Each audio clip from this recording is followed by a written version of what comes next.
Hey folks, it's John P. with Geek Beat TV, and today we're going to take a look at the 5-second head from Senna. Why do they call it a 5-second head? Because it takes about 5 seconds to put it on and go.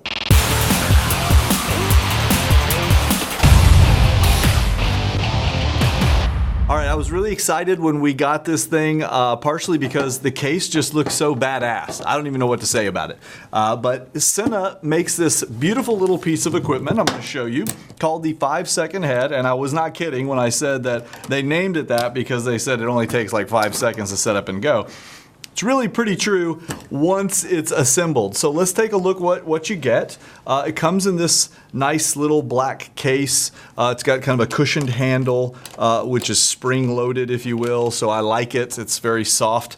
The whole thing fits in here. It's not a custom-fitted case. It's one of those kind of pull-out ones. So we have noticed that it's kind of tearing a little bit under heavy use. But let's get the parts out and take a look at them. We have the motorized head, the main piece of the puzzle here. This little blue section is for balancing it, and we'll talk about that a little in a second. We've got components that get mounted in here for the camera, and we'll put those together in a second. We have a cable that is useful if you want to go in wired mode as opposed to wireless mode. We're not going to do that today because what I love about it is it's wireless. We do get a charger. Now the charger is kind of funny because it's got two ends to it. They've kind of hacked it together here so that it can charge two things at once. There's also a secondary little charger here. I think this is just for the extra battery that they give you. There's an external battery that you can get. We also have the remote control, and the remote control has an interesting little piece that you can stick right on there with some Velcro, plug it in on the side, and it has a couple of illuminated LEDs up under there so that if you're working in the dark, you've got some LED illumination. I am going to set that aside for now as well. What else do we have? We have some weights. These are counterweights. We'll use those in just a second as we are putting the thing together. And we have some little extension pieces should we need them. Okay, that is what we get in the case. Now, how does it all go together? Okay, first things first, we are going to need our camera. Dave, grab me the camera over there. This particular piece, thank you, sir. This particular piece slides down into here, and there's a whole balancing process that goes into this. I'm not going to go over it because there's a lot of videos that cover it, but essentially this blue piece, when it's mounted in here, it will freely spin around, and you go through a process of making sure the camera is kind of weightless in the middle. Once you get it there, you know what the markings are for this, and you can pretty much stick it in at about the same spot every time. So we'll put that right there. This is our quick release plate adapter. This will mount right on the bottom. We'll screw that in.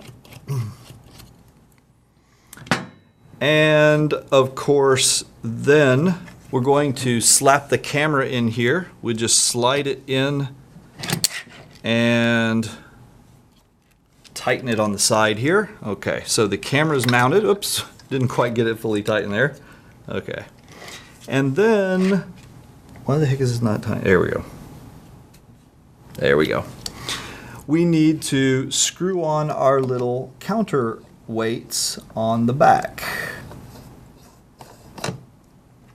Now, assuming that you had balanced it properly previous to this being finally mounted, you're done. There is a power switch over here on the side, on the bottom right here, and we would flip this bad boy on. We would also power on the remote control, and you'll notice the lights go through kind of a little startup series, and then that's it. We've got actual motion coming straight out of this device. So Once it's, once you've got it assembled once, take it out in the field, slap it on your tripod, and you're good to go. Now, a few other things that we should mention. First of all, when we look at the remote control, we've got 6 preset buttons. So you can move the camera into a position where you want it and just simply hold down, let's say, preset button number 1 until it goes green. You'll notice that all the others are red and that one's gone green. We've now set that for position 1. I could rotate this into another location and hold position 2, and bingo, now we've locked in 2 positions. We could do this 6 times. We can also adjust the speed that it rotates at. You see how fast it's moving right now, and we can speed that up or slow it down dramatically. Now, once we've memorized these positions, if we want to go back to position number 1, we just tap the button, and we have a separate independent speed controller for the memorized kind of actions. And you can actually have the system memorize very complex movements. So you can program it so that you could spin it and go up and down and back and forth, and then tell it, okay, duplicate what I just did, so that you could practice several times in a given shot. I really like all of those features on this bad boy. One thing that you're going to notice I have strapped on the top here is the camera mater. This is a remote viewing / trigger device for a Canon 5D or other DSLR, so that you could actually be completely wireless by previewing the image coming out of the camera, telling it when to start, stop, and focus, and even use it in conjunction with some things like time lapse, which we'll take a look at in a minute. Okay, let's take a look at a real world use case for this head. Right now I've got it mounted on a jib. It's perfectly balanced, and you can see that with just a finger I can touch it and bring it up or down. This is the way a jib is supposed to work. The problem with the jibs with fixed cameras is when the camera is in one position, let's say perfectly flat like it is now, if we move the jib upwards, we're kind of bringing something out of frame. Like a person standing here, we're kind of panning up over their head, which works for certain shots. You want that. However, for some shots, you want to get motion with your video and keep your subject right in the line of fire. So what we can do is one of 2 things. Either you can have multiple operators here, and one person can manually adjust the head, like I'll do right now, just to show you how easy it could be. Let's say we were focusing on something right about here in the middle.